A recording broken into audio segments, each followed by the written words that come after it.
Price Lord. இந்த நாளிலும் நம்ம தியானிக்க இருக்கிற வேத பகுதி சங்கீதம் 5:3.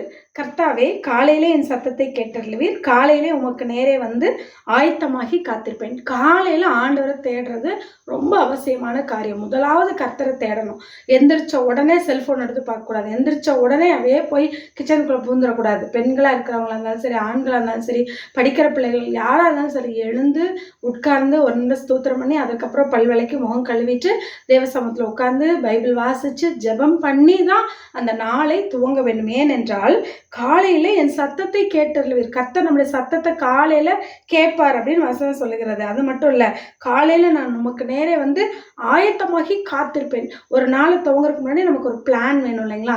அந்த பிளானை நமக்கு கொடுக்கறது கர்த்தர் தான்.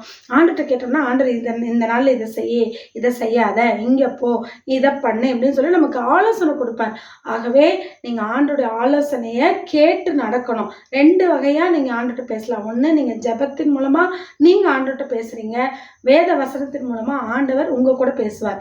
ஆகவே என்னையிலேருந்து ஜெபம் பண்ணி வேதம் வாசிப்பீங்களா? நிச்சயம் செய்யுங்க. கர்த்தர் உங்களை ஆசீர்வதிப்பார். God bless you. Amen.